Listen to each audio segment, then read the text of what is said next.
Nichole? Yeah. Yelp from Police Department. We have an arrest warrant for your arrest for murder. This is Nichole Rice. A few years ago, her name surfaced among the suspects in the shocking murder of her 18-year-old roommate, Anita Knutson. Now, after more than a decade of investigation, detectives believe she is the one who killed Anita, despite the absence of any DNA evidence linking her to the crime. And today, they are finally ready to make an arrest. Okay, can I call my lawyer? Nope. Not right now. You certainly will have an opportunity to, but right now we're placing you under arrest. Can I have you stand up?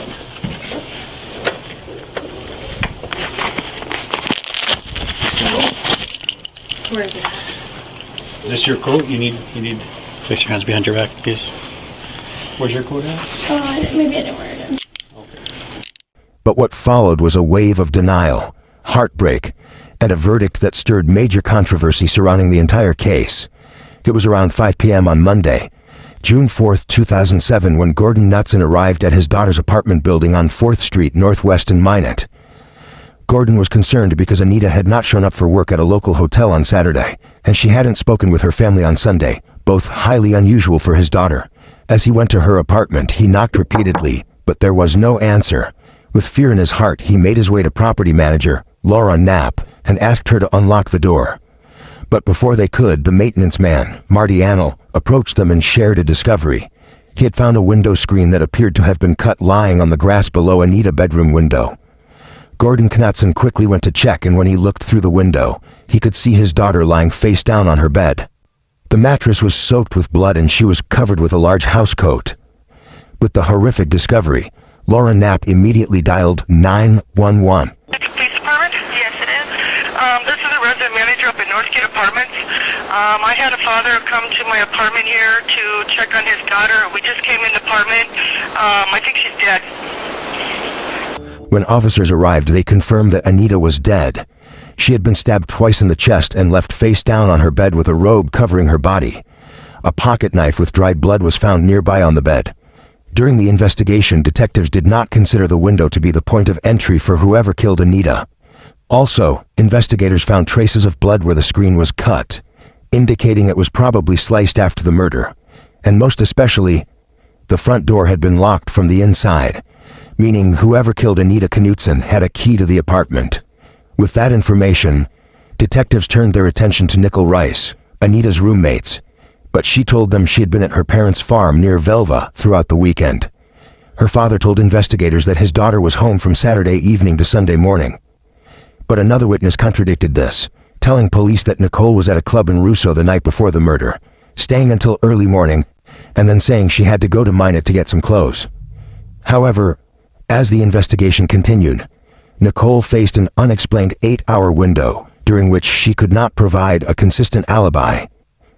And something else stood out. Nichole kept adjusting her story bit by bit over the weeks and months that investigators interviewed her. Then there was her demeanor. When Nichole was brought back to the apartment after the scene had been cleared, she appeared more concerned about a missing iPod than about her deceased roommate. Investigators also looked into several other potential suspects, but there were no conclusive evidence on them. Meanwhile, there was a DNA found on the murder weapon, but it was contaminated and contained a mixture from at least 3 people, making it impossible to link the knife to any single suspect. And with no solid evidence to arrest anyone, the case went cold for more than 15 years. But in 2019, the case was reopened, and a new team of detectives was assigned to re-examine the evidence. They began interviewing people once again, starting with Nichole. From the beginning, so it's all brand new to us, and so we're just kind of going back and trying to talk to everybody, absolutely everybody again that was talked to the first time, and just learn everything about this case that we can and figure out any little details that may have been overlooked or something. Okay? So I guess, what have you been up to the last 15 years? Oh my gosh, I just work. I had a little girl. Okay. She's 12. 12? Yep. And got married in December, this last December. Good. Just I just work. Where are you working? I work at North State Community Credit Union. Okay. And you said you work from home on Saturdays? How do you do that from home? So I do dealer loans. So when loans come in from car dealerships, I'm the underwriter on those. Oh. So I do them from my iPad, and I remote in from my computer at home. Okay. That's I like nice. working at home. I used to like it, and now we changed systems, and it's very slow, and it's very frustrating. So is that like an all the time thing, or is that just a COVID thing? Nope. So there's 2 of us, and we rotate. So we rotate weekends because if the dealerships are open, we have to be open. So like days that the banks aren't open, but the dealerships are open, we're open. So then we work from home, so we don't have to go into the office. But during the week, you go in the office. Mm-hmm. Yeah, they had us working from home for a while too because of COVID, and it was so hard. So hard. Do I wear pajamas? Yeah, right. Like, do I? It's like you never leave work. I don't know how to explain it. It's just Yeah, hard to stay motivated. Now my home is my work. Yeah. Like, I don't like that. It's not right. It's just not right. I couldn't be that kind of person that had an all the time work from home job. Yeah, I couldn't do that. No, I need to go into the office to get me out of a funk. I don't like being cooped up in my house. Yeah, So that's for sure. Okay, so let's kind of get to the meat. You went to school in Belva. That's where you grew up, right? Yep.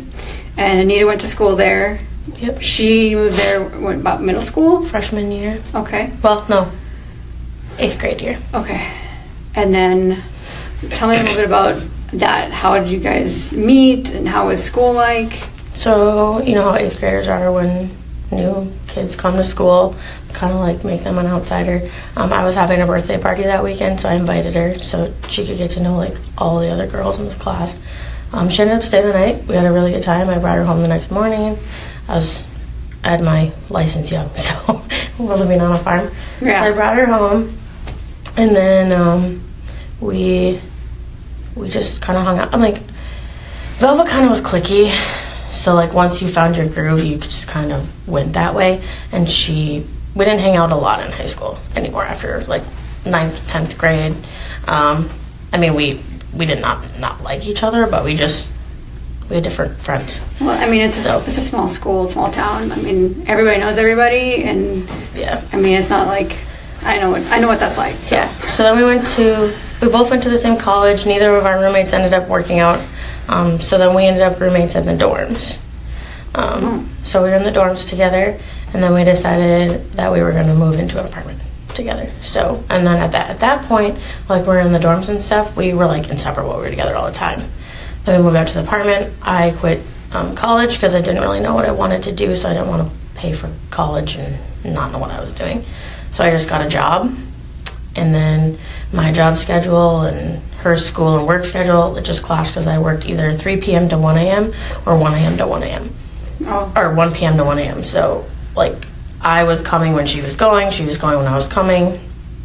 And honestly, like, we just kind of, we didn't really drift, but we didn't talk much. I worked and I was busy, and I regret now, like, looking back, like, I wish we would have communicated more, because maybe I would have more answers, but I don't. I didn't talk. And once I get in, like, my own groove and I'm busy, I've learned now that I reach out to people a lot more often, because I have really bad anxiety about all this. Okay. I'm so scared to lose people close to me. And, like, I don't hold grudges. This has flipped my life upside down. I'm not the same person I used to be. So looking back, I wish I would have talked to her more, knew who she was hanging out with, but I never asked questions. I just, at that age, you're just doing your own thing. You're trying to find yourself, and yeah, I don't know. Nichole and Anita's relationship started out well, but over the years it deteriorated significantly.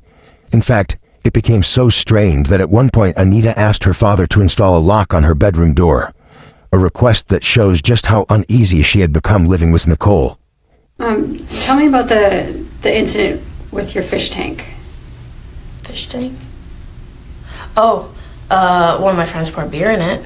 Oh. And filled it with beer instead of water. Okay. I don't remember anything else about the fish tank. That can't be good for fish. No, it killed all the fish. Because we had heard that Anita had unplugged your fish tank at one point, and that killed your fish because she didn't like the noise. It made too much noise. I don't know anything about that. No, I know all my fish died because my friend poured beer in the fish tank. Good friend. Yep. I don't remember anything else. So that didn't happen? No. Okay. So let's get down to that weekend as much as you can remember. So let's start Friday. Because you, I think, worked Friday? I did work Friday, and then I went out back to my parents' farm. Okay. You went to your parents' farm that Friday night?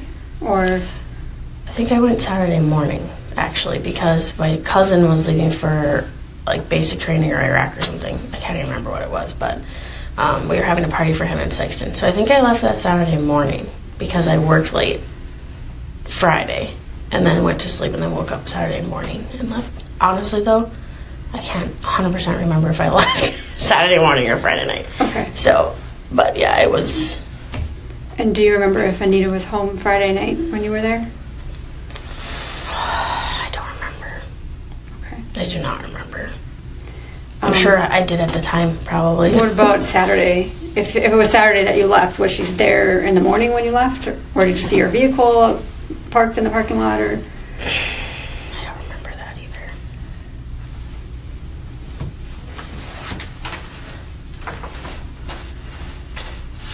I don't remember. Okay.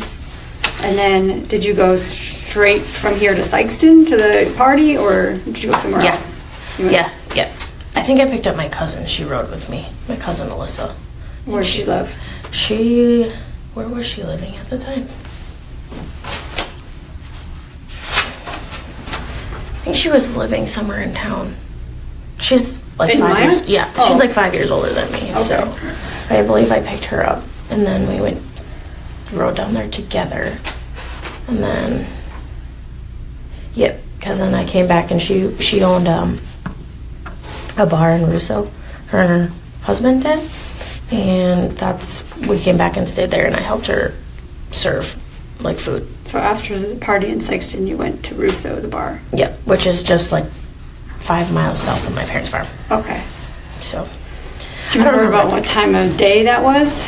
Oh you gosh, went there? I think we came back from the party like 5 or 6, and then we went and I stayed at Russo till probably 11 or 12. Okay. Serving. So I would help her when I was out there because it was something to do. I always like to be busy. So. Yeah.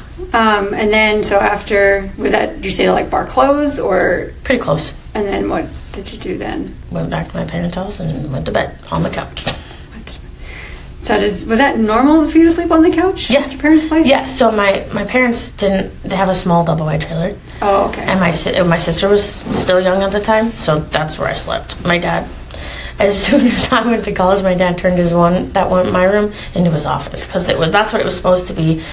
After speaking with Nichole, detectives turned their attention to a series of troubling confessions reported by Nichole's friends, accounts that began to outline a frighteningly clear timeline of the murder, placing Nichole directly at the center of it.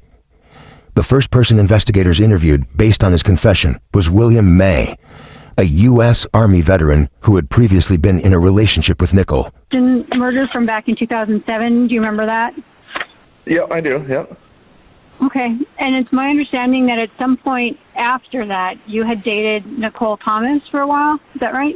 Correct. What can you tell me about Nichole and anything you might know about Anita? Well, I only knew Anita. I worked recruiting for the National Guard. And so I only met her a few times. She was kind of seeing a friend of mine on and off, and that's the only time I met her. And then I only dated Nichole it was a couple of months or whatever. But back then she was a little wild, too wild for me. Really? Do you remember when that was you dated? It was shortly after I came back from Iraq, so probably 2008, 2009. Okay. Yeah. Not long after that happened. That at some point after this happened, she got drunk and she told you that she killed Anita. Do you remember that? Correct. Yes. We were on right, yeah. I think I lived I think it was either 915 19th Street or something like that. Anyways, I had a big old house, and 4 buddies of mine, we all deployed together, and we were there, and of course we'd have parties, you know, young and dumb. And that's just what happened. I mean, she was belligerently drunk, and that's what was said, and there was multiple people that heard it. And then I tried to get her to say it when she was sober, but she wouldn't. She never was.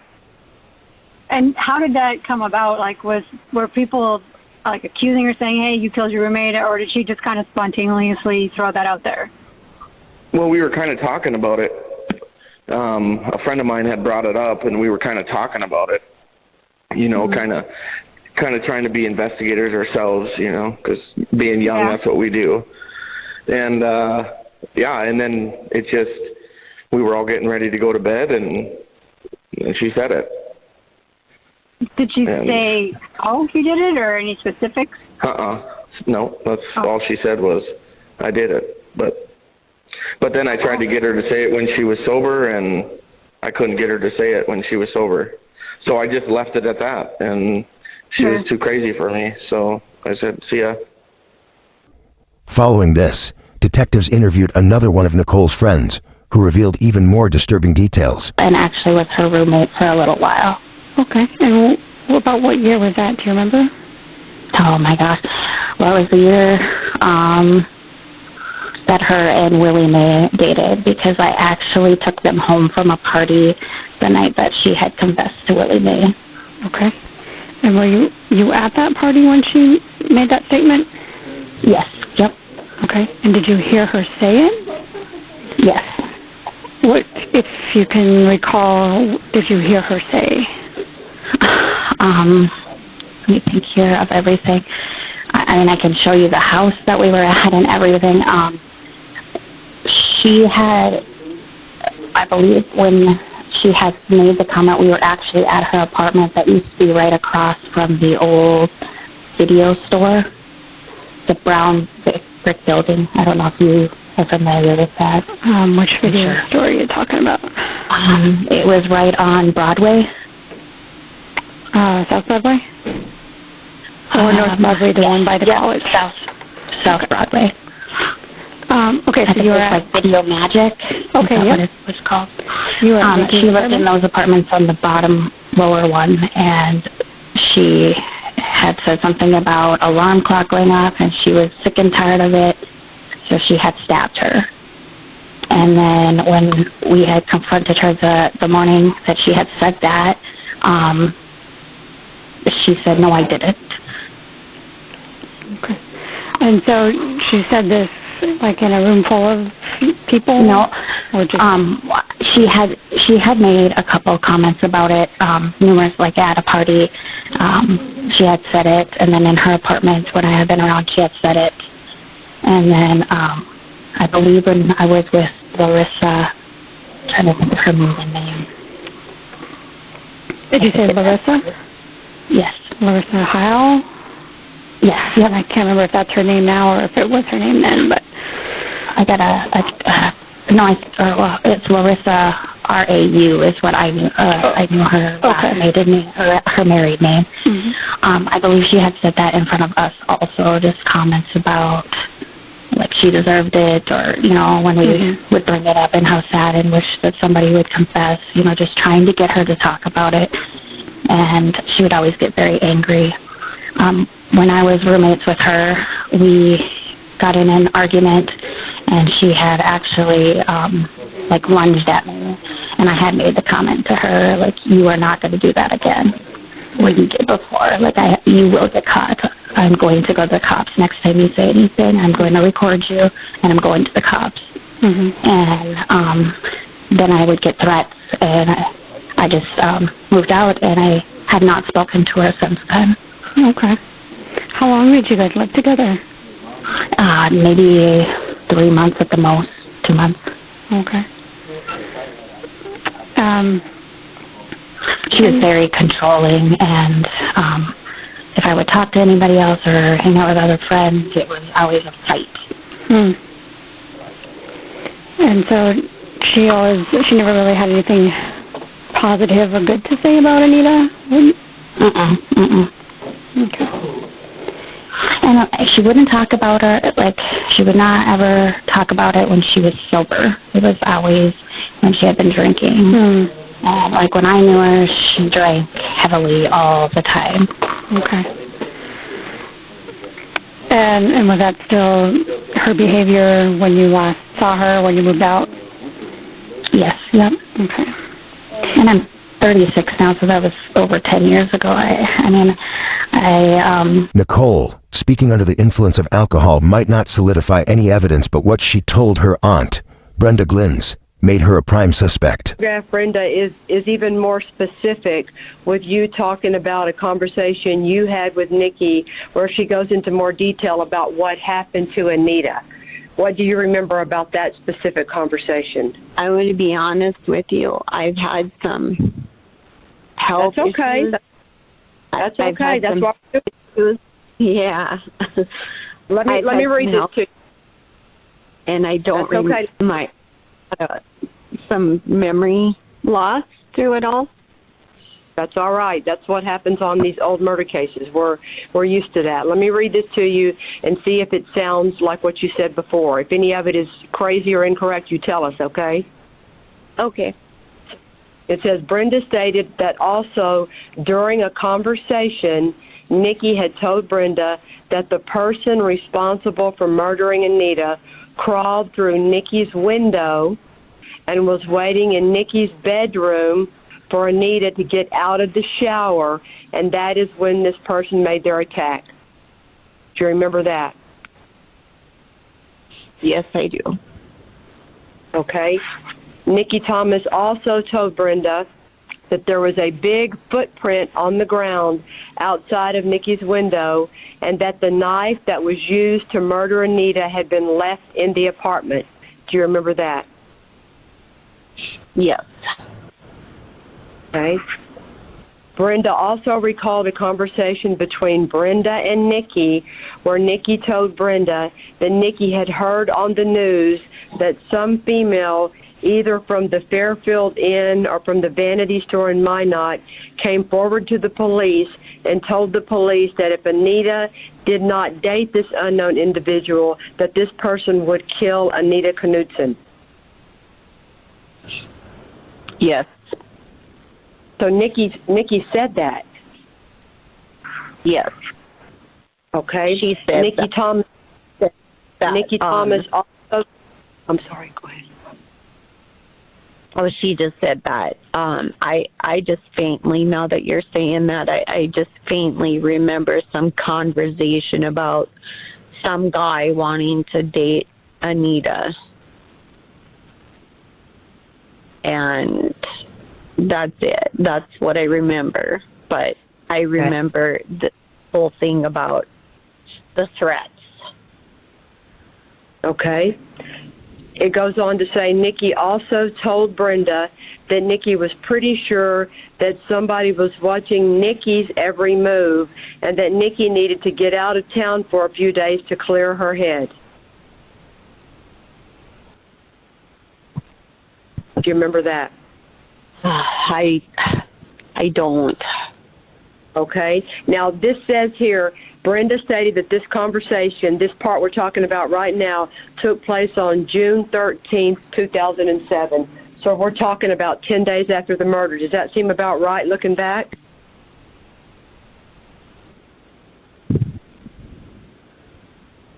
I would say yes. Okay. New paragraph, Brenda. It says, Brenda then stated that Whitney Thomas, who is Nikki's cousin, and Whitney's mother, Jody, who lived near Nikki's parents, were walking by Nikki's parents' house at approximately 11:45 a.m. on June the 2nd. That's going to be on Saturday, and saw Kevin and Gay and Casey all dressed up, getting ready to go out of town, but Nikki was not with them. And then I think later on, they drove by, later the same day around 6:30, Jody and Whitney drove by Nikki's parents' house, and they saw Nikki's car at home then.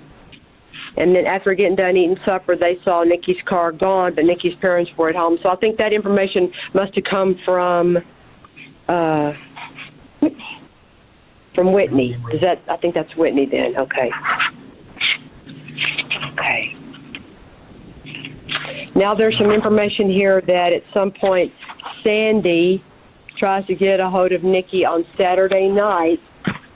Sandy's unable to get a hold of Nikki, so she calls her mother to ask where Nikki is, and Nikki's mother says that she's at the 41 Club, a bar located in Russo.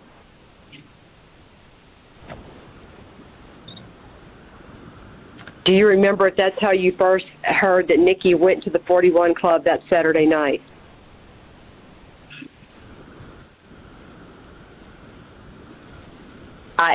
If you're asking me if I remember today, Uh-huh. it's okay. Not clear. Yeah, it's not clear to me, but it's the only, I would have never had that information unless it was spoken to me. Right. And I do remember that. I don't think she was in Sykeston. I really don't. Because it seems to me she was in a house or over the weekend, and that was kind of odd to us, too. I think now that I think back, she was never there. Yes, that's in here too, Mark. That's in here too. Okay. We're going to get to that too. Yes, sir. Brenda, here's a new part. It says, Brenda says that you had a conversation with Kevin, and Kevin told you he had some unanswered questions in regards to Anita's murder and his daughter's possible involvement. Did your brother tell you that?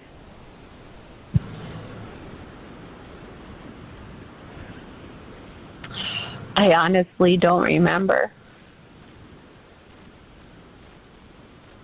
Okay. But you said it back then, so... Yeah, it's all so much of it is such a fog in my brain. I wish I could remember. Brenda also revealed additional alarming details that placed Nichole within the exact timeline of Anita's murder. This is something else, Brenda, where you said in another conversation you had with Nikki told you there was a bowl of water in the bathroom sink at Nikki's apartment, and this was where the person responsible for killing Anita washed themselves up and also washed the knife up used in the stabbing. Yes, I remember that. Okay. Do you remember Nikki telling you that the only thing Nikki cared about was that the person who killed Anita also stole Nikki's iPod? Yes.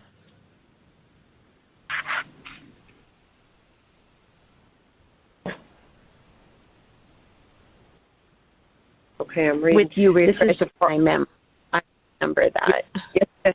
It says Brenda Glenn's also stated that Nikki told Brenda that the only thing Nikki cared about was that the person responsible for killing Anita also stole Nikki's iPod.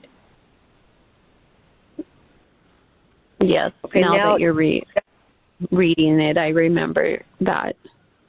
Okay, the next part talks about, Brenda, the time when you went to New Mexico for the National High School Finals Rodeo, and you spent some time with Nikki there. Do you remember that? Yes, I do. She stays at the motel room with you for a couple of days. Y'all are having some conversations while you're in the hotel room. And it says here, Nikki Thomas made the comment after leaving the 41 Club in Russo, she actually went back to Minot, to her apartment, to get some clothes that night. And it was the following morning that Nikki showed up at her parents' house at 8:30 in the morning. I don't remember that. Okay. The sentence says exactly this. Brenda Glenn stated that Brenda Glenn's and Nikki again had conversations in regards to the Anita Knutson homicide while they were in the hotel room in New Mexico.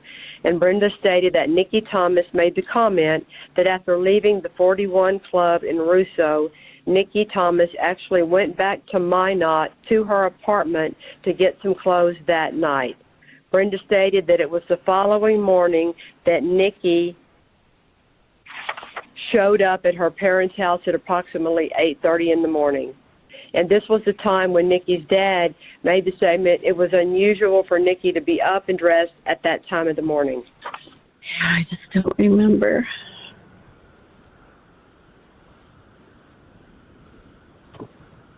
Okay. It's in the report. Okay. And an officer took the notes and wrote everything else that we're talking about. Yeah. And you know why this is significant, Brenda and Mark. Y'all get it, right? You understand that this is the very time when we believe Anita was murdered. This window of time right here that you're talking about, right here in this paragraph. Did you know that? Yes, we didn't think about it yet, but now that you bring it up. Because we believe that Anita was murdered at 4:48 Sunday morning. So Saturday night rolling into Sunday morning is when we think the murder happens. So this line where Brenda states Nikki made the comment after leaving the 41 Club in Russo, Nikki actually went back to Minot to her apartment to get some clothes that night. And the following morning is when she shows up, and Kevin says, "Why are you up so early?" Nichole's knowledge of a bowl of water left in the bathroom sink and the exact location where the murder weapon had been placed to be cleaned were details only the officers working the case knew. This are information that had never been released to the public. For Nichole to describe these specifics so accurately meant only two things. She either knew who killed Anita, or she was the one who did it. As these confessions continued to surface, combined with the inconsistencies in Nichole's original statements, investigators obtained an arrest warrant and went to her workplace to bring her into custody.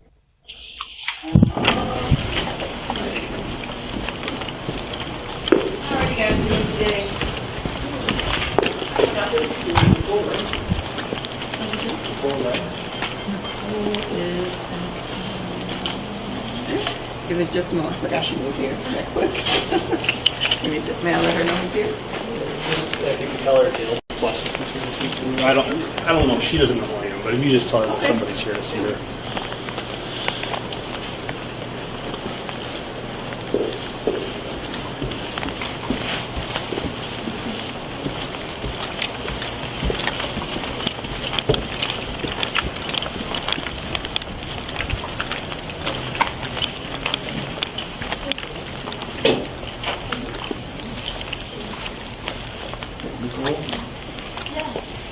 From the police department. We have an arrest warrant for your arrest for murder. Okay, can I call my lawyer? Nope. Not right now. You certainly will have an opportunity to, but right now we're placing you under arrest. Can I have you stand up?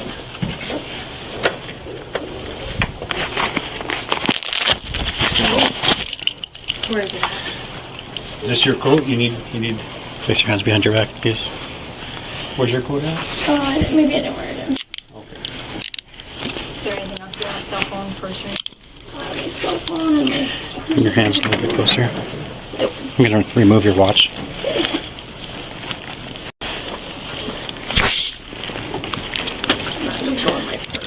Yeah, hold the phone. You put one extra set so it's not. Nothing you need to be aware of. It's just, I'm going to put it right here. You don't think you wore your coat then? No, it's in my car. Okay, what about your car keys? They're right there, yeah. He's in here? Yeah. Okay. Is there anything else you need from here? Anything else you need right now? No. Okay. All right. Have you follow this officer?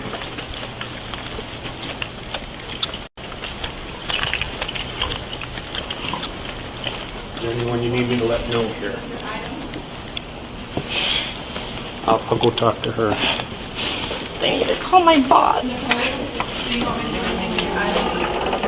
Or call anybody? You need me to call anybody? No? She'll get some calls. Okay. You want me to just, is that your purse or? Mm-hmm. Okay. Okay, perfect. Yeah. All right. We're about out here to the right.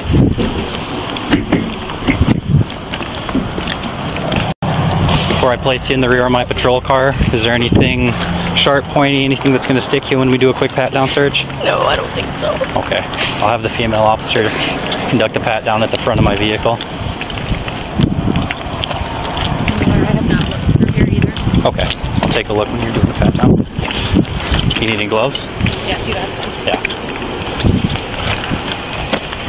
You just want to scan at the front of the vehicle quick. And you said there's nothing on you that's going to hurt, stick, or poke any of us? Joke, guns, knives, grenades, anything like that? Nothing crazy? Run the vehicle quick for me.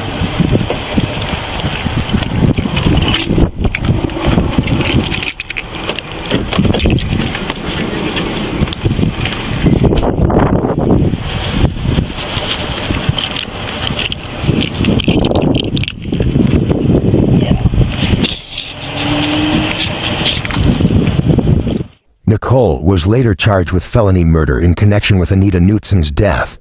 But what made this case especially disturbing was what happened during the trial. The prosecutors built their case largely on witness testimony. With no DNA evidence linking Nichole directly to the crime scene, there was very little physical evidence to use against her. After several days of testimony, arguments, and deliberation, the moment arrived for the jury to deliver its final verdict. Members of the jury, you have selected a jury leader who has the jury form. You do. Can you hand it to the bailiff, please? Dakota in District Court, County of Ward, North Central Judicial District.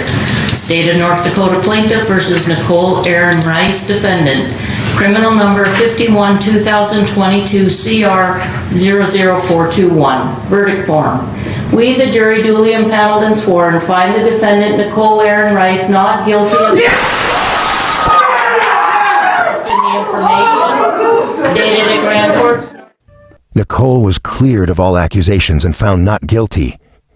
She now walks free, despite the multiple confessions she allegedly made to friends.